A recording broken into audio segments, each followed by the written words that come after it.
রমজান মাসের একটা রাত আছে, মানে রাতটার নাম হলো লাইলাতুল কদর। কোরআনে আল্লাহ পাক বলেছেন সূরা দুখানে, ইন্না আনজালনাহু ফি লাইলাতিন মুবারাকা, পবিত্র রাত আমি নাযিল করেছি, তার মধ্যে একটা হলো লাইলাতুল কদরের রাত। লাইলাতুল কদরের রাতটা কবে শুনে নিন। 20 রোজার পর থেকে, 20 পর থেকে 21, 23, 25, 27, 29 বেজোড় রাতগুলো হলো লাইলাতুল কদরের রাত। কিছু বুঝতে পারছেন বাবা? লাইলাতুল কদরের রাত, এই রাতে কি হয়েছিল? কোরআন নাযিল হয়েছিল। আর এই রাতের গুরুত্ব কি? লাইলাতুল কদরে খায়রুম মিন আলফি শাহর, এই রাতে ইবাদত করা হলো 1000 মাস ইবাদতের থেকে উত্তম। জোরে বলুন সুবহানাল্লাহ। কথা বুঝতে পারছেন? মুসা আলাইহিস সালাতু ওয়াস সালামের জামানায় একজন মানুষ 350 বছর বেঁচে ছিলেন। তখন এই কথা শোনার পরে একজন সাহাবী রাসূলুল্লাহকে প্রশ্ন করলেন, ইয়া রাসূলুল্লাহ, মুসা নবীর জামানায় একজন 350 বছর বেঁচেছে, তা 350 বছর বাঁচার পর তার ইবাদত বন্দেগী তো অনেক তো হবেই, আর উম্মতে মুহাম্মাদির গড় আয়ু হলো কত জানেন? 60 থেকে 70 বছর। তো আমাদের গড় আয়ুতে এত কম, তাহলে আমরা কি ওদের ইবাদতের তুলনায় সমান করলে হবে? আল্লাহ রাব্বুল আলামিন এই সূরা নাযিল করে বলে দিলেন যে, হে নবী, আপনি আপনার উম্মতদেরকে বলে দিন, এই পৃথিবীতে এমন একটা রাত আমি বেশ কিছু রাত নাযিল করেছি, সেই রাতের মধ্যে একটা রাত হলো লাইলাতুল কদরের রাত। ওই রাতে যদি কেউ ইবাদত বন্দেগী করে 1000 মাস ইবাদতের উত্তম ইবাদত। জোরে বলুন। এজন্য লাইলাতুল কদরের গুরুত্ব খুব বেশি, এজন্য অনুরোধ করে আপনাদেরকে বলে যাচ্ছি। এখন প্রশ্ন হলো, লাইলাতুল কদরের রাতটা কোন রাতটা? বেশিরভাগ উলামাদের মতে সেটা হলো 27-এর রাত। তাদের কিছু দলিল আছে, তার মধ্যে একটা দলিল আপনাদেরকে বলি। হযরতে উসমান গনি রাদিয়াল্লাহু তাআলা আনহু তিনি কোরআন জমা করেছিলেন। এই জন্য দেখবেন খুতবায় বক্তা ইমাম সাহেবরা বলেন, ওয়ালা জামিল কুরআন উসমান ইবনে আফফান, কোরআন জমা করেছে হযরত উসমান গনি রাদিয়াল্লাহু তাআলা আনহু, কিন্তু প্রথমে কোরআন জমা করেছিল হযরত আবু বকর সিদ্দিক রাদিয়াল্লাহু তাআলা আনহু। সেই নুসখাটাকে নিয়ে আম্মা জান হাফসার কাছে রেখেছিলেন, তারপরে উসমান গনি রাদিয়াল্লাহু তাআলা আনহু তিনি বই আকারে তৈরি করলেন। যাই হোক, তো হযরত উসমান গনি রাদিয়াল্লাহু তাআলা আনহু প্রতি রাকাতে 1 রুকু করে পড়তেন। কত? প্রতি রাকাতে 1 রুকু করে পড়তেন। আর প্রতিদিন উনি 20 রাকাত তারাবি পড়তেন। 20 রাকাত তারাবি পড়তেন, 1 রুকু করে পড়তেন, 20 রুকু প্রতিদিন করে পড়তেন।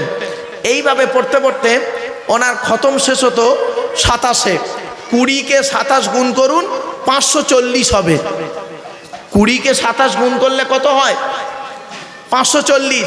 আর এই কোরআনে 30টা পারা, 540টা রুকু আছে। যে বুঝতে পারছেন? 540টা রুকু আছে কোরআনে, 30টা পারা, 540টা রুকু। আর আপনার আয়াত হলো 6666টা আয়াত, কেউ বলেছেন 6236টা আয়াত, 3,23,215টা অক্ষর। এ কোরআন 22 বছর 9 মাস 14 দিন কম বেশি 23 বছর ধরে কোনো ঘটনাকে কেন্দ্র করে, কোনো ব্যক্তিকে কেন্দ্র করে, কোনো বস্তুকে কেন্দ্র করে কোরআনের আয়াতগুলো নাজিল হয়েছে। 6000 আয়াত নাজিল হয়েছে, 12,000 জায়গায় নাজিল হয়েছে। জোরে বলুন সুবহানাল্লাহ। কটা জায়গার নাম জানেন? ওই সূরার প্রথমে লেখা আছে সূরাতুল বাকারা মাদানিয়া, সূরা বাকারা মদিনায় নাজিল হয়েছে, কিন্তু সূরা বাকারা ভাবতে পারবেন না এক একটা আয়াত কোথায় কোথায় কোন পরিপ্রেক্ষিতে নাজিল হয়েছে। এজন্য আপনাদেরকে শানে নুজুল জানতে হয় গো বাপ। চলেন, সাথে সাথে আর একটা কথা আপনাদের বলি, এই রমজান মাসে আর একটা জিনিস হয়, সেটা হলো এতেকাফ। কি বললাম? হ্যাঁ, আকিফিনা ফিল মাসাজিদ, মসজিদের মধ্যে এতেকাফ করার কথা বলা আছে। পুরুষরা মসজিদে এতেকাফ করবে হানাফি মাযহাবে। আর একটা কথা বলি, এই মসজিদ তৈরি করেছেন এতেকাফের জন্য। ওয়াইদ জাআলনাল বাইতা মাসাবাতাল লিন-নাস ওয়া আমনা ওয়াত্তাখিযু মিন মাকামি ইব্রাহিমা মুসাল্লা ওয়া আখিদনা ইলা ইব্রাহিমা ওয়া ইসমাঈলা আন তাহিরা বাইতা লিত-তায়িফিনা ওয়াল আকিফিনা থেকে এতেকাফের দলিল বেরি হয়ে এসেছে। আর তারপরে এসেছে এই সূরা, এই যে আয়াতটা পড়লাম দুপারায়, সূরা বাকারাতে যে আয়াতটা পড়লাম রোজার আয়াতগুলো ওর মধ্যে আছে। হ্যাঁ, তো এতেকাফ হচ্ছে আপনারা এতেকাফ, আপনাদের এখানে এতেকাফ হয় তো বাবা? এতেকাফ করবেন রমজান মাসের শেষের 10 দিন। আল্লাহ রসুল যে বছর ইন্তেকাল করলেন, রসুল্লাহ এতেকাপে থাকতেন 10 দিন। তো যে বছর ইন্তেকাল করলেন ওই বছর রাসূলুল্লাহ 20 দিন এতেকাপ করেছিলেন। কিছু বুঝতে পারছেন বাবা? এই রমজান মাসে আর একটা মানুষের ধারণা আছে যে একজন অন্যজনের যদি ইফতার করায় তাহলে ওর রোজাটা নিয়ে নিল। খবরদার, এরকম ভাববেন না। আল্লাহ রাসূল বলেছেন কোন মুসলমানকে যদি ইফতার করায় তাহলে ঘোড়ার লোম পরিমাণ যত লোম আছে ঘোড়ার গায়ে, তো সেই লোম পরিমাণ নেকি তার আমলনামায় লেখা হয়। জোরে বলুন সুবহানাল্লাহ। এজন্য আপনি নিজে ইফতার করবেন, অপরকে ইফতার করাবেন, আল্লাহ খুশি হবে। আর এরকম ভাববেন না যে আমি ওর ইফতারটা করলে আমার রোজাটা ওর চলে যাবে, এটা ভুল ধারণা। জানে না মানুষ, তাই করে ফেলে। এজন্যই তো আলেমদের দরকার। চলেন, এতক্ষণ আপনাদের কাছে বিভিন্ন দিক নিয়ে বিভিন্ন কথা আপনাদের কাছে আলোচনা করেছি বাবা। এবারে আখিরি মোনাজাতের দিকে যাওয়া হবে। এই মাদ্রাসায় একটি সন্তান কোরআনে হাফেজ হয়েছে, কোরআনে হিফজ করেছে। হাফেজ যারা হয় তাদের গুরুত্ব খুব বেশি গো বাপ, মনে রাখবেন। কয়েক কটা দেহ মাটি খেতে পারে না, মাটিতে পচে না। কয়েক কটা দেহ, 1 নাম্বার হলো নবীদের দেহ মোবারক, 2 নাম্বার হলো শহীদানদের দেহ মোবারক, 3 নাম্বার হলো মোকাম্মাল কোরআনে হাফেজের দেহ মাটি খেতে পারে না, 4 নাম্বার হলো হাক্কানি আলেমের দেহ মাটি খেতে পারে না, টাটকা থাকে, 5 নাম্বার হলো মুয়াজ্জিনের দেহ। 12 বছর যদি কেউ নিঃস্বার্থভাবে আজান দেয় ওই দেহ কোনোদিন মাটি খেতে পারে না। জোরে বলুন সুবহানাল্লাহ। 6 নাম্বার হলো হালাল খানেওয়ালা মানুষের দেহ। এজন্য আমি বাবা আপনাদের অনুরোধ করে বলে যাচ্ছি, হালাল খাবার খান। মনে রাখবেন, হারামের বিরিয়ানি ভাতের থেকে হালালের ডাল ভাতটাই ভালো। হারাম খাবার খাওয়া দেহ কোনো দিন জান্নাতে যেতে পারবে না। এজন্য আমি অনুরোধ করে বলে যাচ্ছি বাপ, হালাল খাবার খান, হালাল খাবার খান। হালাল খাবার খেয়ে আপনি ইবাদত করুন, ওই ইবাদত কবুল হবে। আর হারাম খাবার খেয়ে আপনি তাহাজ্জুদ পড়বেন, কবুল হবে না বাপ। বাস্তবটাই বললাম। আর মাদ্রাসার সন্তানদের প্রতি ভালোবাসুন। মাদ্রাসায় কি শিক্ষা দেওয়া হয় জানেন? মাদ্রাসায় এই শিক্ষা দেওয়া হয় পিতামাতাকে সম্মান করা, আল্লাহর কোরআন নবীর হাদিস মোতাবেক চলা এবং আমল করার আরও অনেক সুশিক্ষা দেওয়া হয়। অনেকে জানে না, তাই বাজে বাজে মন্তব্য করে ফেলে। যারা মাদ্রাসায় পড়েনি তারা জানে না। চলুন এবারে আসছি, এই মাদ্রাসাতে একটা বাচ্চা ছেলে কোরআন হিফজ করেছে, তার মাথায় পাগড়ি দেওয়া হবে। তার আগে আপনাদের কাছে আমি বাবা একদম সহজ সরল ভাষায় বলছি, সহজ সরল ভাষায় বলছি, কেউ রাগ করবেন না। হ্যাঁ, কোরআনের একটা আয়াত প্রথম বলবো, তার আগে একটা প্রশ্ন করবো আপনাদের। দয়া করে আপনারা একবার হাতটা তুলে দেখাবেন, দয়া করে একবার হাতটা তুলবেন কাদের বাপ মারা গেছে অথবা মা মারা গেছে অথবা বাম্মা দুজনেই মারা গেছে। দুজনের একজন অথবা দুজন, দুজনের একজন অথবা দুজন, হাত নামান। আচ্ছা সত্য কথা বলুন, আমিও আপনাদের মতো একজন পিতামাতা হারা সন্তান। 2019 সালে অক্টোবর মাসের 3 তারিখ শুক্রবার 5:30টার সময় আমি আমার বাপকে হারিয়েছি। 2023 সালে জুন মাসের 28 তারিখ বৃহস্পতিবার 11:30টার সময় বগুড়া ঈদের দিন আমি আমার মাকে হারিয়েছি। তা আমি আমার বাপের জানাজা, মায়ের জানাজা আমিই পড়েছি, যেহেতু আমি একটা ভাই 4টে বোন। তো আমি আমার মার বাপের কবরে নামিয়েছিলাম। আমি এই পৃথিবীর মরা, আমার মরা বাম্মার মুখ পৃথিবীর শেষ মানুষ যে দেখেছে সে হলাম আমি। কারণ মাথার ধারে আমি নেমেছিলাম, আমি শেষবারে দেখে মুড়ে দিয়েছিলাম। আমার পরে পৃথিবীর আর কোনো মানুষ আমার মরা বাম্মার মুখ দেখেনি। তা আমি আপনাদের আমার বলার উদ্দেশ্যটা কি, আপনারা দয়া করে একটু সত্য কথা বলুন এখানে বসে রোজার মাসে। আপনাদের যাদের বাপ মা মরে গেল, আপনারা শেষবার একবার মুখটা দেখলেন, ওই যে মাটি দিয়ে চলে এলেন, সেই দিন থেকে আজ পর্যন্ত পৃথিবীর কোনো মানুষকে অন্তর থেকে আব্বা বা মা বলে ডাকতে পেরেছেন? বলুন বলুন। শ্বশুর কোনোদিন বাপ হতে পারে না, শাশুড়ি কোনোদিন মা হতে পারে না। শ্বশুর তোমার বাপ হয়েছে 20 বছর পরে তার মেয়ে দেবার কারণে, শাশুড়ি তোমার মা হয়েছে 20 বছর পরে তার মেয়ে দেবার কারণে। আর তোমার বাপ হয়েছে যেদিন তুমি মায়ের পেটে এসেছিলে সেই দিন থেকে। তোমার মা হয়েছে যেদিন তুমি মায়ের পেটে এসেছিলে সেই দিন থেকে। সেজন্য অনুরোধ করে বলে যাচ্ছি, টাকা পয়সা খরচা করবেন কাদের পিছনে? প্রথম কোরআনে আল্লাহ পাক বলছেন আল্লাহ নবীর এক সাহাবীটার নাম হলো আমর জামুহ রাদিয়াল্লাহু তাআলা আনহু। নবীজি একদিন মসজিদে নববীতে বসে আছেন, এমত অবস্থায় ওই আমর জামুহ রাদিয়াল্লাহু তাআলা আনহু আসছেন।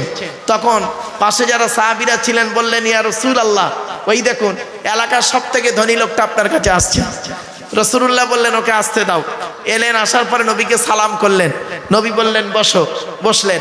তারপরে উনি প্রশ্ন করছেন নবীকে, ইয়া রাসূলুল্লাহ, আল্লাহ আমার অনেক অর্থ দিয়েছে, টাকা পয়সা কোথায় ব্যয় করলে আল্লাহ খুশি হবে? যদি একটু বলে দিতেন তাহলে আমি মরণের আগে টাকা পয়সা সেখানেই ব্যয় করে কবরে যেতাম। ওনাকে কেন্দ্র করে কোরআনের এই আয়াতটা তখন আল্লাহ নাজিল করলো, শুনে নিন। এই আয়াত তখন নাজিল হয়েছে কোরআন ওনাকে কেন্দ্র করে।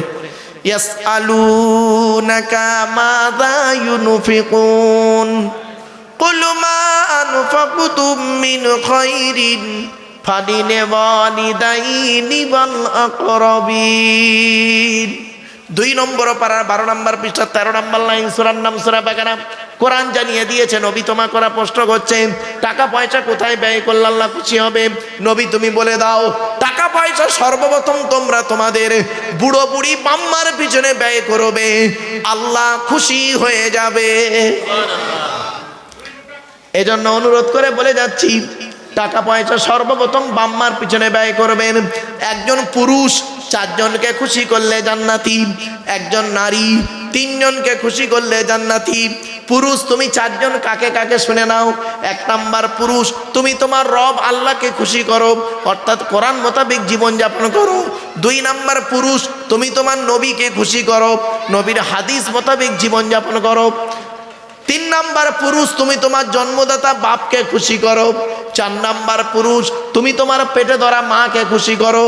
4 জনকে যদি কোনো ব্যক্তি খুশি করতে পারে, কোনো পুরুষ, ওই পুরুষ হলো জান্নাতি। একজন নারী 3 জনকে খুশি করলে জান্নাতি। আমার মা বোনরা শুনে নাও, 1 নাম্বার মা, আপনি আপনার রব আল্লাহকে খুশি করুন, অর্থাৎ কোরআন মোতাবেক জীবনযাপন করুন। 2 নাম্বার মা, আপনি আপনার নবীকে খুশি করুন, নবীর হাদিস মোতাবেক জীবনযাপন করুন। 3 নাম্বার মা, স্বামীকে খুশি করুন। আল্লাহ রসুল বলেছেন, হকের উপরে যদি কোনো স্বামী তার স্ত্রীর উপরে নারাজ থাকে, আল্লাহ নারাজ হয়ে যাবে। আমার বাপেরা, এজন্য অনুরোধ করে মা বোনদের বলে যাচ্ছি, আল্লাহর রসুল বললেন, এই আয়াত যখন নাজিল হলো, একজন সাহাবী বললেন, ইয়া রাসূল আল্লাহ, ইয়া রাসূল আল্লাহ, আমি যুদ্ধের ময়দানে গিয়েছিলাম, এসে দেখছি আমার মা মারা গেছে। আল্লাহর নবী বললেন, তুমি তোমার মায়ের জন্য 2টো কাজ করবে। 1 নাম্বার হলো তুমি তোমার মায়ের জন্য রুহে মাগফিরাতের দোয়া চাইবে। 2 নাম্বার, তুমি তোমার মায়ের জন্য দান খয়রাত করবে, তোমার মা কবরে শুয়ে শুয়ে সওয়াব পাবে। আরেকজন ব্যক্তি বললেন, ইয়া রাসূলুল্লাহ, আমার বাপও নেই মাও নেই, দুজনেই অন্ধকার নীরব নগরে চলে গেছে। আল্লাহর নবী বললেন, মানজারা কবরা বাওয়াইহি আও আহদিহিমা ফি কুল্লি জুমআতিন গুফিরা লাহু ওয়া কুতিবা লাহু বারা। নবী বলেন, জুম্মার দিনে যদি কোনো ছেলে তার বাপ আর মায়ের কবরটা একবার জিয়ারত করে, ছেলের জন্য দান খয়রাত, যদি বাপের জন্য ছেলে যদি দান খয়রাত করে, ওই ছেলের দোয়ার ওসিলায় বাম্মার কবরটাকে আল্লাহ পাক আলোয় আলোকিত করে দেয়।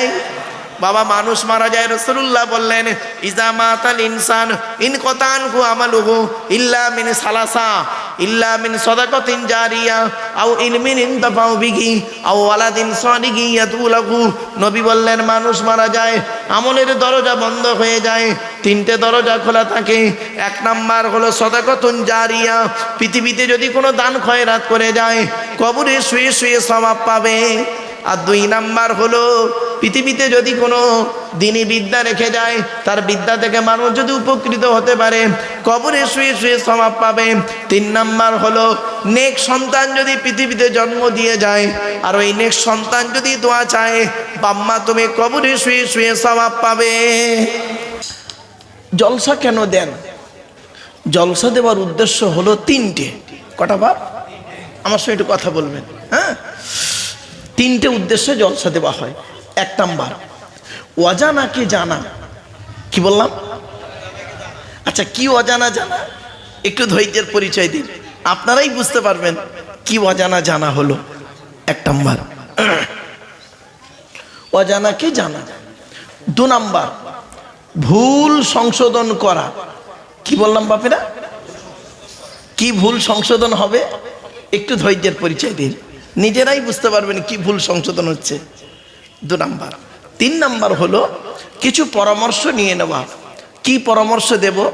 আমি ব্যক্তিগত কোনো পরামর্শ আপনাদেরকে দেব না। এই আল্লাহর বিধান, হুদুদুল্লাহ। কি বললাম বাবা?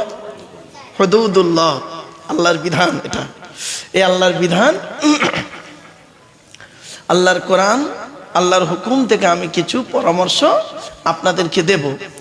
আর বিশ্বনবী মুহাম্মদ সাল্লাল্লাহু আলাইহি সাল্লামের মুখশ্রিত বাণী, কথা, কাজ, সমর্থনকে হাদিস বলে। সেই হাদিস থেকে, সুন্নাহ থেকে কিছু পরামর্শ আপনাদেরকে দেব। সেই পরামর্শ মোতাবেক যদি আমি এবং আপনি পৃথিবীতে চলতে পারি, ইনশাআল্লাহ শান্তিতে থাকতে পারবো, পরকালে ইনশাআল্লাহ জান্নাত পাবো। এই জন্যই জলসা দেওয়া হয়, 3টে কারণে। কিন্তু বর্তমানে না, এই 3টেই ঠিক মতো পালন হয় না, সমস্যা হয়ে যায়। চলেন, আরেকটা হলো, আপনারা যখনই জলসা দেবেন, যেখানেই দেবেন, দয়া করে মেহেরবানি করে একটা জিনিসের উত্তর খুঁজে বের করবেন। এই প্যান্ডেল থেকে একটা জিনিসের উত্তর কি? উত্তরটা হচ্ছে কেন। কি বললাম? হোয়াই, কেন? আপনি গালে দাড়ি রেখেছেন কেন? মাথায় টুপি দিলেন কেন? গরু হলো 4 পায়ে, শূকর হলো 4 পায়ে। ছাগলের গোস্ত, গরুর গোস্ত হালাল কেন, আর শূকরটা হারাম কেন? এই কোরআনে, টোটাল কোরআনে 4 জায়গায় লেখা আছে শূকরের গোস্ত খাওয়া হারাম। কয় জায়গায়? 4 জায়গায়। কোরআনে 4 জায়গায় আছে শূকরের গোস্ত খাওয়া হারাম। 2 নম্বর পারার 5 নম্বর পৃষ্ঠার 1 নম্বর লাইন, সূরার নাম সূরা বাকারা। ইন্নামা হাররামা আলাইকুমুল মাইতাতা ওয়াদ-দামা ওয়া লাহমাল খিনজির। শূকরের গোস্ত হারাম। দ্বিতীয় কথায় আছে 6 নম্বর পারা 6 নম্বর পৃষ্ঠার 1 নম্বর লাইন, সূরার নাম সূরা মাইদার 3 নম্বর আয়াত। হুররিমাত আলাইকুমুল মাইতাতু ওয়াদ-দামু ওয়া লাহমুল খিনজির। শূকরের গোস্ত হারাম। তৃতীয় কথায় লেখা আছে 8 নম্বর পারা 6 নম্বর পৃষ্ঠার 9 নম্বর লাইন, সূরার নাম সূরা আনামের 145 নম্বর আয়াত। কুল্লা আজিদু ফীমা উহিয়া ইলাইয়া মুহাররামান আলা তাইবিন ইয়াতআমুহু ইল্লা ইয়াকুনা মাইতাতান আও দামান মাসফুহা আও লাহমা খিনজির। শূকরের গোস্ত হারাম। 4 নম্বর কথা লেখা আছে 14 নম্বর পারা 19 নম্বর পৃষ্ঠার 11 নম্বর লাইন, সূরার নাম সূরা নাহালের 115 নম্বর আয়াত। ইন্নামা হাররামা আলাইকুমুল মাইতাতা ওয়াদ-দামা ওয়া লাহমাল খিনজির। এই টোটাল কোরআনে আছে 4 জায়গায় লেখা আছে শূকরের গোস্ত খাওয়া হারাম। কেন?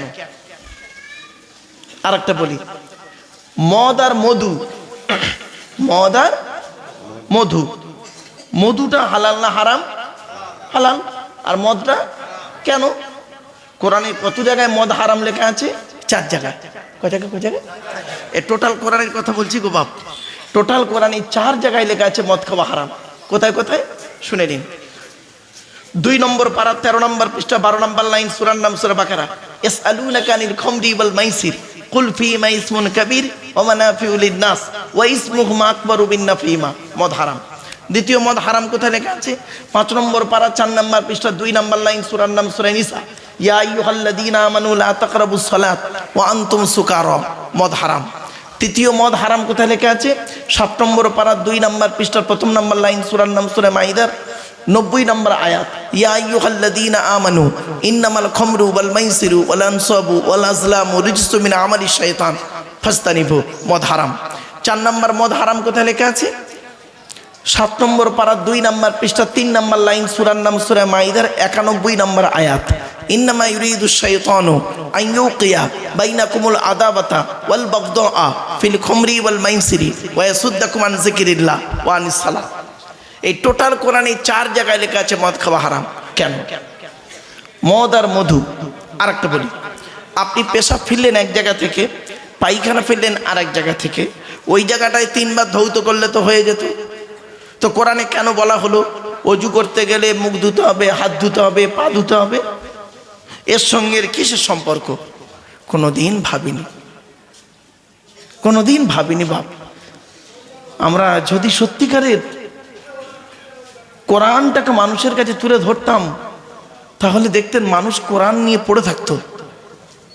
আপনাদেরকে আমি অনুরোধ করছি বাপ, কোরআনের আলোচনা শুনুন। পৃথিবীর শ্রেষ্ঠ আলোচনা হলো কোরআনে আলোচনা। আসুন একটা একটা করে ইনশাআল্লাহুল আজিজ চেষ্টা করব। তবে বাবা আমি একটা কথা বলি, আমি মানে এই টেনে টেনে বলছি না বলে অসুবিধা হচ্ছে, একটু দাঁড়ান, মালটা একটু গরম হয়ে যাক, টেনে টেনে দিচ্ছি বাবা, টান টন দেবো দেবো দেবো। আসলে কি জানেন, উঠেই টান টন দিতে গেলে লোক খারাপ বলবে। চলে এবার আসছি, এখন আসছি দরুদ। আপনি আচ্ছা আর একটা দেখেন, কতগুলো প্রশ্ন আপনাদের সামনে খাড়া করে দিলাম। আচ্ছা, জুমার নামাজের খুতবা কখন হয়? নামাজের আগে না নামাজের পরে?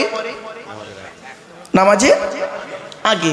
আর ঈদের নামাজের খুতবা কখন হয়? নামাজের আগে না পরে? কেন? আবার দেখেন প্রশ্ন কেমন বেরোচ্ছে, আমি যদি ভুলে যাই এগুলো আমাকে স্মরণ করিয়ে দেবেন। এই দেখেন, মাথায় টুপি দেওয়া কি সুন্নাত, গালে দাড়ি রাখা সুন্নাত, মেসওয়াক করা সুন্নাত, আর গোপ রাখা। দেখেছেন মুক্তির অভাব। কে বলেছে বসিরহাটে মুক্তির অভাব? বসি বেচারা বলে দিল হারাম। না গো বাপ, শোনেন বলে দিচ্ছি, এই জন্য বলি একটু একটু জেনে নিন। পৃথিবীতে আল্লাহ পাক কেতাব পাঠিয়েছে 104টা। কটা কটা কটা? 104টা। 100টা হলো, আচ্ছা আচ্ছা,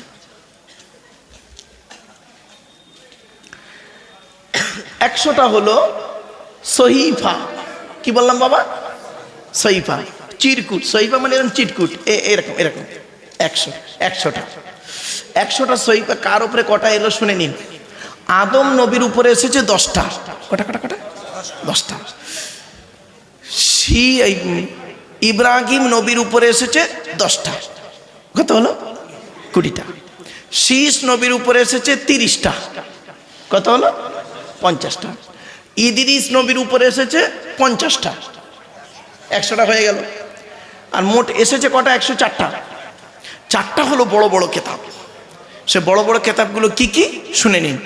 101 নম্বর কেতাবের নাম কি? 101 নম্বর কেতাবের নাম হলো, আকারে খুব বড়, নাম হলো তওরাত। কি বললাম? তওরাত। কত পারা? 1000 পারা। কত? 1000 পারা বিশিষ্ট তওরাত কেতাব। হিব্রু ভাষায় মুসা নবীর উপরে 40 দিন ধরে নাজিল হয়েছিল রমজান মাসের 6 তারিখে। জোরে বলো। 102 নম্বর কেতাবের নাম কি? জবুর বলে কেতাবটার নাম। গ্রিক ভাষায় নাজিল হয়েছিল। গ্রিক ভাষা, কি ভাষা? গ্রিক ভাষায় নাজিল হয়েছে। ওয়াতাইনা দাউদা জাবুরা। দাউদ নবীর উপরে কেতাবটি অবতীর্ণ হয়েছিল 150 পারা বিশিষ্ট। কত পারা? 150 পারা বিশিষ্ট রমজান মাসের 8 তারিখে। তাহলে 102 নম্বর হলো। 103 নম্বর কেতাবের নাম কি? 103 নম্বর কেতাবের নাম হলো ইনজিল। কেতাবটার নাম ইনজিল।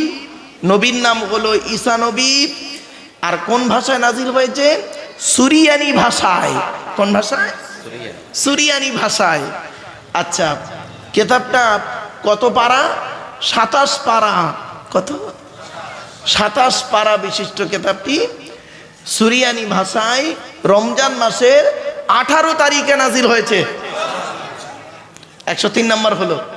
104 নম্বর কেতাবের নাম হলো, আমার হাতেই রয়েছে, কোরআনুল মাজিদ।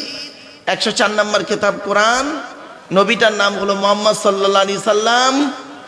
রমজান মাসের লাইলাতুল কদরের রাতে 30 পারা বিশিষ্ট আরবি ভাষায় 1 ফেব্রুয়ারি সোমবার 610 সাল। কত বললাম? মনে থাকবে?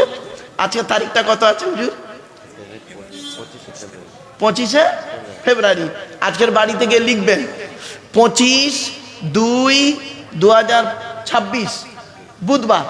আর নিচেই লিখবেন 1 2 610 সোমবার মাইনাস প্লাস করবেন, কতদিন আগে কোরআন নাজিল হয়েছে পেয়ে যাবেন। কতদিন ধরে কোরআন নাজিল হলো? 22 বছর 9 মাস 14 দিন, কম বেশি 23 বছর ধরে কোরআন নাজিল হলো। একটা একটা করে বলবো বাপ, একটু ধৈর্যের পরিচয় দিন। তো আজকে আমাদের আলোচনা হবে কি? শেষ নবী শেষ কেতাব, তাই তো নাকি? শেষ নবী আর শেষ কেতাব।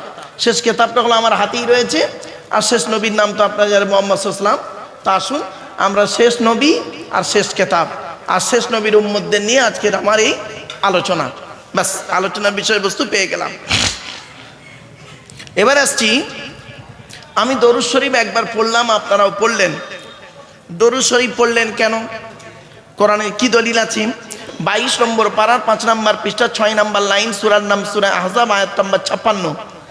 ইয়া আইয়ুহাল্লাযীনা আমানু, হে ঈমানদার বান্দাগণ, সাল্লু আলাইহি, তোমরা নবী মুহাম্মাদের উপরে দরুদ পেশ করো, ওয়াসাল্লিমু তাসলিমা, এবং নবীর প্রতি আন্তরিকতার সঙ্গে সালাম প্রেরণ করো। এই আয়াতটা হলো আয়াতে মুতলাক, সেন্টেন্স বা জুমলাটা হলো মফউলে মুতলাক, বাবে তাফঈলের মাসদার। বাপেরা আলেম উলামা ভাইরা বুঝতে পারবেন ভালো। আসছি এবারে, দরুদ শরীফ পড়লে লাভ হয় না লস হয়? জোরে বলুন। আপনাদের বিশ্বাস কি দরুদ শরীফ পড়লে লাভ হয়? হ্যাঁ, চলুন কি লাভ হয় একটু দেখে নি, গোটা কথা হাদিস শুনে নি। আল্লাহ নবী বললেন, মান সাল্লা আলাইয়া ওয়াহিদাতান সাল্লাল্লাহু আলাইহি আশারা, যে ব্যক্তি আমার উপরে একবার দরুদ শরীফ পড়বে, নামায় আমল নামায় আল্লাহ 10টা নেকি লিখে দেবে। তার লাভ হলো। আরেকটা হাদিস, মান সাল্লা আলাইহি আশারান ফি আউয়ালি নাহারি ওয়া আশারান ফি আখিরি নাহারি নালাতহু শাফাতি ইয়াউমাল কিয়ামা। আল্লাহ নবী বলেন, যে ব্যক্তি দিনের শুরুতে আমার উপরে 10 বার দরুদ শরীফ পড়বে, দিনের শেষে আমার উপরে 10 বার দরুদ শরীফ পড়বে, ওই ব্যক্তির শাফাত সুপারিশ কিয়ামতের মাঠে আল্লাহ আমার সঙ্গে তার খুবই নিকটবর্তী করে দেবে। লাভ হলো। আরেকটা হাদিস, আচ্ছা বাবা আখিরি দোয়া একটা হবে তো? বলুন না, আখিরি দোয়া হবে তো এই দোয়াটা আল্লাহর দরবারে কবুল হবে বুঝবেন কি করে? একটা হাদিস শুনুন। আল্লাহ নবী বলছেন, ইন্না দুআ মাওকুফুম বাইনাস সামাই ওয়াল আরদি লা ইয়াসআদু মিনহু শাইয়ুন হাত্তা তুসাল্লি আলা নবিকা। আল্লাহ নবী বলেন, নিশ্চয়ই দোয়া অবস্থান করে আসমান আর জমিনের মধ্যবর্তী জায়গায়। এই দোয়াকে উপরেও নিয়ে যেতে পারে না, নিচেও নামাতেও পারে না। হাত্তা তুসাল্লি আলা নবিকা, যতক্ষণ পর্যন্ত তোমরা নবীর উপরে দরুদ পাঠ না করে দোয়া চাও। অর্থাৎ নবীর উপরে দরুদ পড়ে দোয়া চাইলে ওই দোয়া আল্লাহর দরবারে কবুল হয়ে যায়। আর একটা হাদিস, আচ্ছা বাপেরা আমরা সবাই জান্নাতের আশা করি তো? বলুন বলুন। আচ্ছা জান্নাত কার আশা করে? মারাত্মক প্রশ্ন। আমরা জান্নাতের আশা করি, জান্নাত কার আশা করে? চলুন হাদিসটা শুনুন, চমকে যাবেন শুনলে। আল্লাহ নবী বললেন, তোমরা জান্নাতের আশা করো? সাহাবীরা বললেন, ইয়া রাসূলুল্লাহ, জান্নাতের আশা তো প্রত্যেকেই করি আমরা। নবীজি বললেন, জান্নাত কার আশা করে? তখন সাহাবীরা পুরো চুপ। নবীজি হাদিসটা বলছেন, শুনুন বাপেরা, ইন্নাল জান্নাতা তাশতাকু ইলা খামসাতি নাফার, জান্নাত 5 শ্রেণীর মানুষের জন্য আশা করে। কয় শ্রেণীর মানুষ? চলুন এই 5 শ্রেণীর মধ্যে যেন আমরা হতে পারি ইনশাআল্লাহ। কি কি? 1 নাম্বার খুব ইম্পর্টেন্ট, তালিয়াল কোরআন, প্রতিদিন কোরআন তেলাওয়াতকারী আমলকারীর জন্য জান্নাত আশা করে।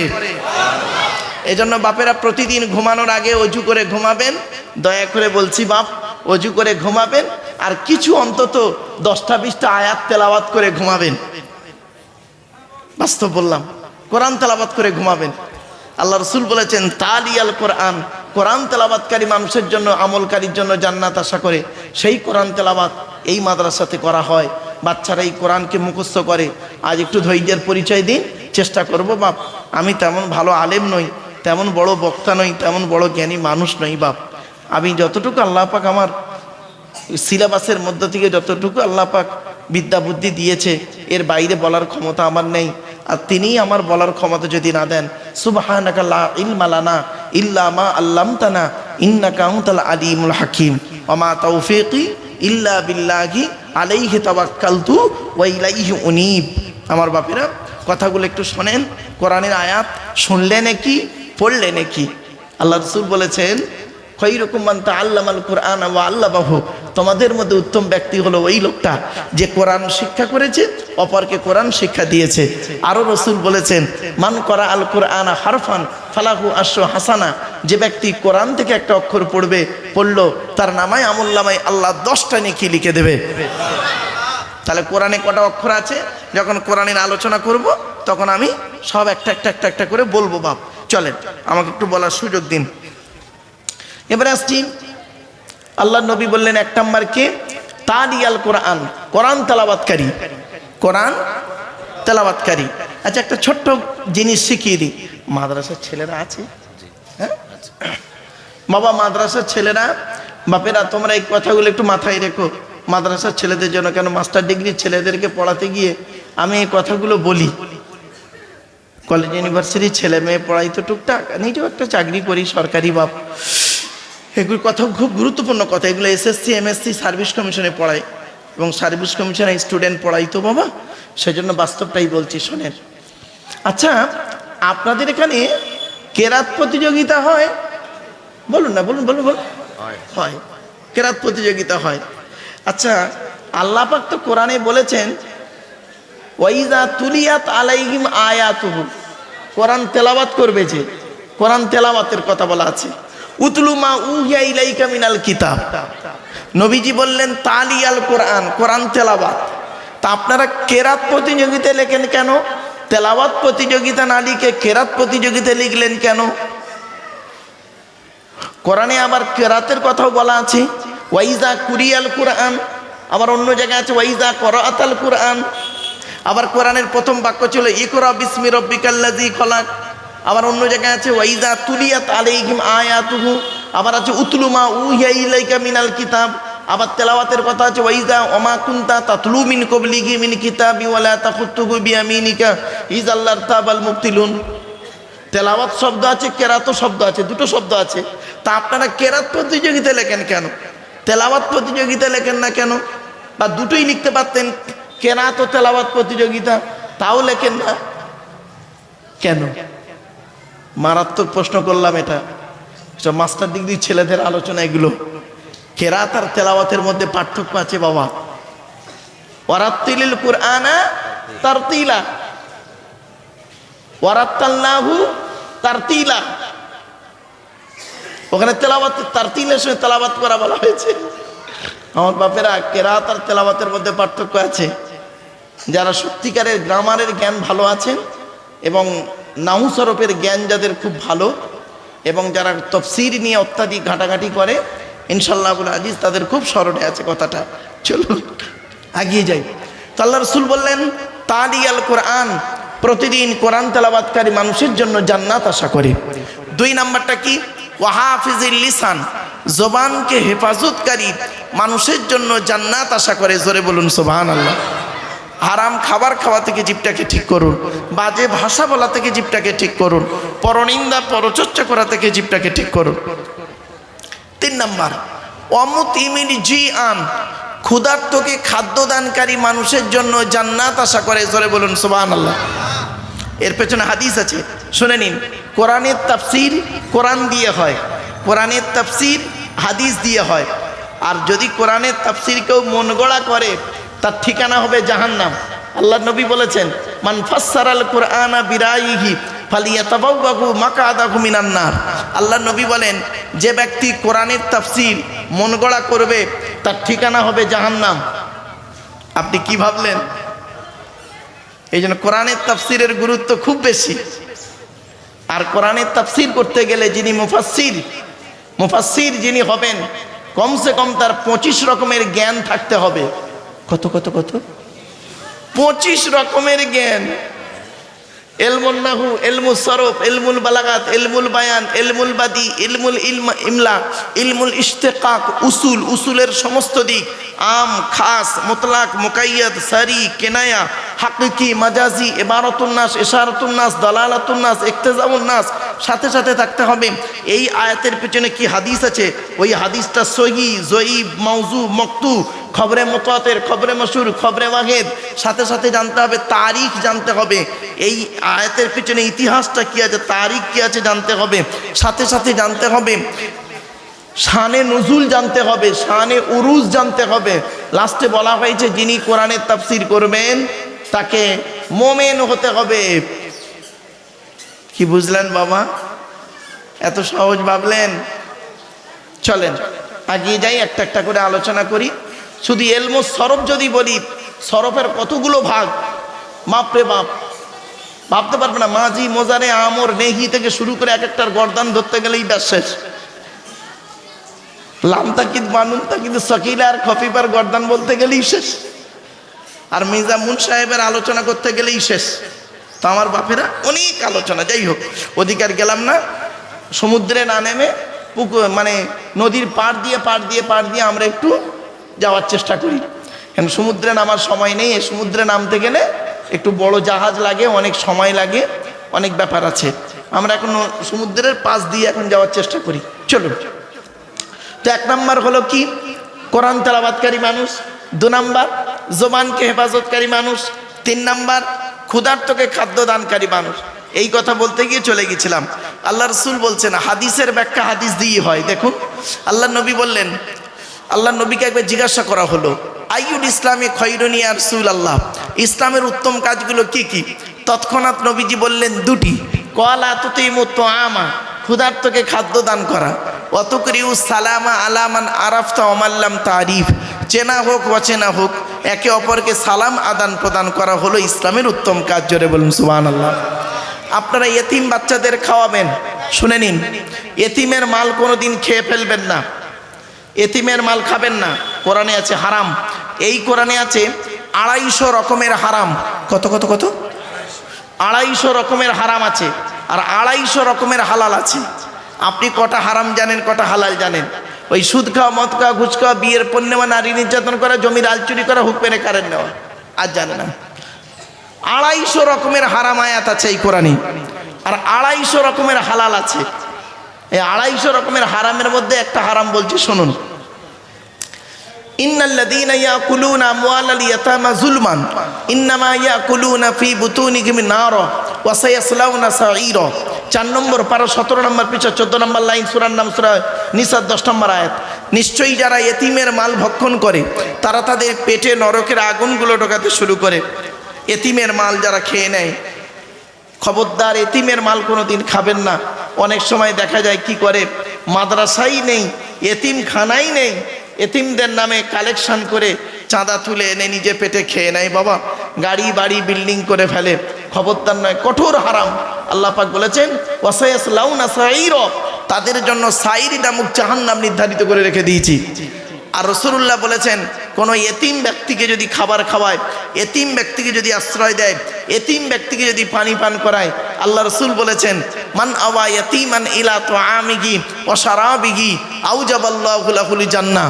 কোনো ব্যক্তি যদি কোনো এতিমকে আশ্রয় দেয়, এতিমকে পানি পান করায়, এতিমকে খাবার খাওয়ায়, আওজাবাল্লাহু লাহুল জান্নাহ, ওই ব্যক্তির জন্য জান্নাত ওয়াজিব হয়ে যায়।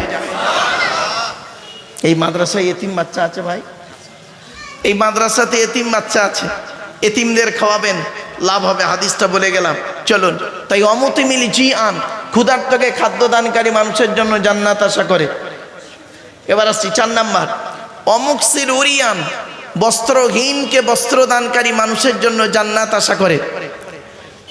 গরিব মানুষ বস্ত্র পায় না, উলঙ্গ অবস্থা আছে, আপনি আপনার পরনের পুরাতন কাপড়টা পরিষ্কার করে পরার যোগ্য যদি হয় গরিবকে দান করলেন, আর নতুন কাপড় দান করলো তো অতি উত্তম, অতি উত্তম। লাম তানালুল বিররা হাত্তা তুনফিকু মিম্মা তুহিব্বুন। 4 নম্বর পারা 1 নম্বর পৃষ্ঠা 1 নম্বর লাইন, সূরার নাম সূরা ইমরান। কোরআন জানিয়ে দিয়েছে আল্লাহর নৈকট্য লাভ কখনোই করতে পারবে না যতক্ষণ পর্যন্ত তুমি তোমার মহব্বতের জিনিসটা আল্লাহ রাস্তায় না দান করো। এজন্য আপনি যাকে বেশি ভালোবাসেন সেই বস্তুটাকে আল্লাহ রাস্তায় দান করবেন, আল্লাহ খুশি হবে। ইব্রাহিম আলাইহিস সালামকে আল্লাহ বললেন, ইব্রাহিম তোমার মহব্বতের জিনিসটা আমাকে দাও। তো উনি চিন্তা করে করে দেখলেন আমার মহব্বত কি আছে দেখি। লাস্টে উনি দেখলেন যে ওনার সন্তান ইসমাইল, ওনার সন্তান, উনি তাকেই আল্লাহ রাস্তায় করলেন। কথা বুঝতে পারছেন বাপেরা? চলুন 5 নাম্বার হলো ওমান সাল্লা আলা হাবিবির রহমান, যে ব্যক্তি নবীর উপরে বেশি বেশি করে দরুদ পাঠ করে ওই লোকটার জন্য জান্নাত আশা করে। জোরে বলুন সুবহানাল্লাহ।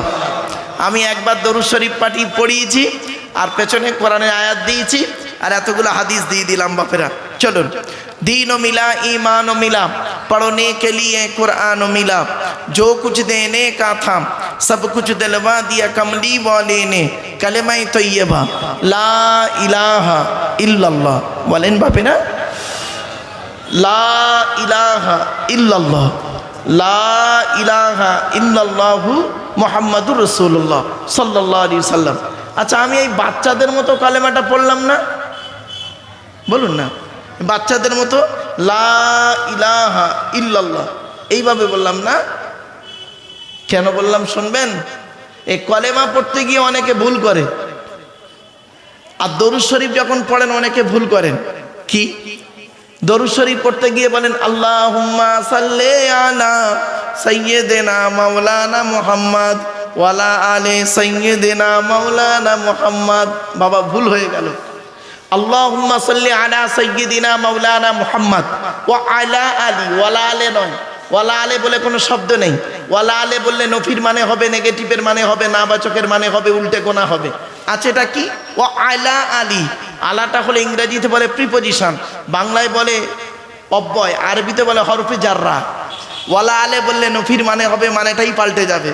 এজন্য বাবা, ভুল হয় হোক, মানে দেরিতে ঠিক করার থেকে, তাড়াহুড়ো করে ভুল করার থেকে দেরিতে ঠিক করাটাই ভালো। ঠিক না বেঠিক? 2 মিনিট দেরি হোক, সঠিক জিনিসটা শিখুন, সঠিকটাই জানুন, আর তাড়াহুড়ো করে ভুল করতে হবে না বাপ। চলুন, কালেমায় পড়লাম কেন? লা ইলাহা ইল্লাল্লাহ, লয়াকারে টান দেবেন। অন্য মাসে দান করলে যা পাবেন তার থেকে 70 গুণ বেশি নেকি পাবেন এই রমজান মাসে দান করলে।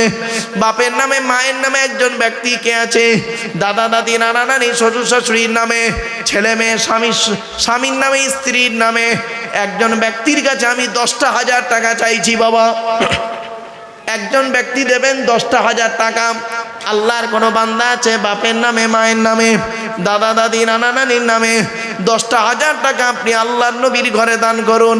এ দান কোনোদিন বিফলে যাবে না। আল্লাহর কোরআন জানিয়ে দিয়েছে, ওয়া আনফিকু মিম্মা রাযাকনাকুম মিন ক্বাবলি আইয়াতিয়া আহাদাকুমুল মাউতু ফায়াকুলা রাব্বি লাউলা আখখারতানি ইলা আজালিন করিব ফাআসাদদাকা ওয়া কুম মিনাস সাদিকিন। আমার বাপেরা, একজন ব্যক্তির কাছে চাইছি বাপ, বড় আশা করে চাইলাম। আল্লাহ আপনাদের অনেক অর্থ দিয়েছে, টাকা পয়সা কোথায় ব্যয় করবেন? মনে রাখবেন, আল্লাহর নবীর ঘরে দান করুন, গরিব ফকির এতিম মিসকিনদের পিছনে দান করুন, গরিবকে, গরিবের পাশে দিন, গরিবকে দিন। এজন্য আপনাদের কাছে আমি ভিক্ষা চাইলাম বাবা। একজন ব্যক্তি কেউ আছেন 10,000 টাকা দেবে বাবা। 10,000 যদি দিতে কষ্ট হয়, 5,000 টাকা দেওয়ার মতো কেউ আছেন? একটু দয়া করে মেহেরবানি করে হাতটা তুলুন না বাবা। আল্লাহর রাস্তায় দেন, আল্লাহর নবীর ঘরে দিচ্ছেন, এ দান কোনোদিন বিফলে যাবে না। কত টাকা কত দিকে চলে যায়, দয়া করে মেহেরবানি করে একটু দেন, আল্লাহ যেন দানকে কবুল করেন। অনুরোধ করে আপনাদেরকে বলছি বাবা, একজন ব্যক্তি হাতটা তুলুন না বাপ, বাপের নামে, মায়ের নামে, দয়া করে মেহেরবানি করে একটু দান করেন। 5,000 টাকা অথবা 10,000 টাকা। আচ্ছা বাবা, 2,000 টাকা দেবে একজন কে আছে? 2,000 টাকা, 2,000 টাকা করে হাত তুলুন তো দেখি। কি নাম বাবা? কত? 2,000। আব্দুল গফুর মোল্লা। কার নামে? আচ্ছা, বাপ আব্বা মার নামে, আত্মীয়দের নামে 2,000 টাকা। একটা ছেলে মাম্মা, 2-3 চলে গেছে, তাদের নামে 2,000 টাকা দিল। নারায়ে তাকবীর, নারায়ে তাকবীর। বাবা, আর একজন কে আছে বাবা 2,000 টাকা দেবে? একটু দয়া করে মেহেরবানি করে দেন না। হাত তুলেছেন, কি বাপ, কি নাম? এই মসজিদের মুয়াজ্জিন সাহেব। কি নাম বাবা? আব্দুল সামাদ সাহেব। কার নামে দিলেন বাবা? আব্বা মার নামে। নারায়ে তাকবীর, নারায়ে তাকবীর। বাবা, 3 নাম্বার ব্যক্তি কি আছে? আত্মীয়দের নামে, বাম্মার নামে, স্ত্রী ছেলেদের নামে 2,000 টাকা দেন। 2,000 টাকা এই রমজান মাসে। আল্লাহ, আমির আলী মন্ডল 3 নাম্বার ব্যক্তি। নারায়ে তাকবীর। বাবা, আবু বকর, ওমর, উসমান, আলী, তাওরাত, জবুর, ইনজিল, কোরআন জিবরাইল, মিকাইল, ইসরাফিল, আজরাইল। 4 নাম্বার ব্যক্তি কি আছে? 2000 টাকা দেবে, বাপের নামে, মায়ের নামে, দাদা দাদি, নানা নানির নামে দেবে। 2000 টাকা চেয়েছি বাপ, 2000 টাকা একটু দেন, দয়া করে মেহেরবানি করে দেন, 2000 টাকা চেয়েছি বাবা, 2000 টাকা। 4 নাম্বার ব্যক্তি কি আছে? একটু নামটা লেখান না বাবা। এখন যদি না থাকে 1 সপ্তাহ পরে দেবেন, এই রোজার মধ্যেই দেবেন, আর এই রোজার মধ্যেই দিলে দানটা, নেকিটা বেশি পাবেন বাপ। আল্লাহর নবীর ঘরে দান করছেন, এ দান কোনোদিন বিফলে যাবে না। এজন্য আপনাদের কাছে আমি বিভিন্ন অ্যাঙ্গেল থেকে কথা বলতে চেয়েছি, বিভিন্ন দিক থেকে কথা বলতে চেয়েছি বাপ। দয়া করে মেহেরবানি করে একটু দেন। আলোচনা করতে করতে প্রায় 2.5 ঘন্টা বকেই ফেললাম, তো এই জন্য আপনাদেরকে বলি বাপ, আর বেশি নয়, কেন রমজান মাস, সাহারি খাওয়ার ব্যাপার আছে, বিশ্রামের ব্যাপার আছে, তারাবি পড়েছেন কষ্ট করে, তাই আপনাদের কাছে আমি ভিক্ষা চাইছি বাপ, দয়া করে মেহেরবানি করে একটু দেন না। কি আছে বাবা? একটু 2000 টাকা দেন। 4 নাম্বার ব্যক্তি কে আছে? 4 নাম্বার ব্যক্তি কে আছে? 2000 টাকা বাবা। আল্লাহ নবীর ঘরে 1 টিন তেল দেবে কে আছে? 1 টিন তেল, 1 টিন তেল দেবে। একটা বাচ্চা ছেলে কোরআনে হাফেজ, আজকে সে ফারাগাত হচ্ছে বাবা, তার মাথায় পাগড়ি দেওয়া হবে। এজন্য অনুরোধ করে বলে যাচ্ছি, এই মাদ্রাসাতে পড়াশোনা করে বাচ্চাটা কোরআনে হাফেজ হয়েছে। কোরআন মুখস্থ করা এত সহজ জিনিস নয় বাপ, একটু দয়া করে মেহেরবানি করে দেন না বাবা। 1 টিন তেল, 1 টিন তেল দেবে কে আছে? 1 টিন তেল। আচ্ছা, একটা ওই কি বলে রুমাল নিয়ে 2টো রুমাল পাঠিয়ে দেন না, উঠে আসলে বিক্ষিপ্ত হয়ে যাবে।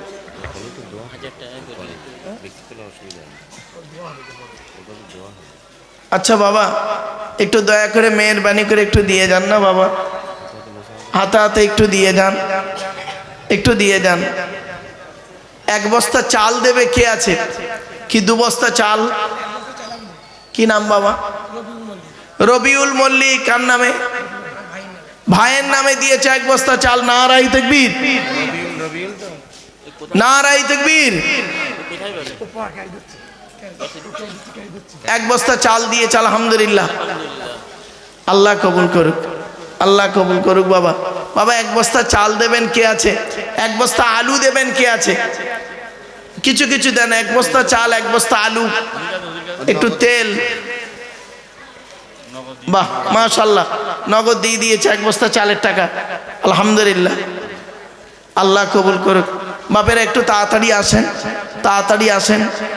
তোরা দে যাকাত, দে যাকাত, দে রে যাকাত, যাকাত না দিলে তোরা পাবি না নাজাত।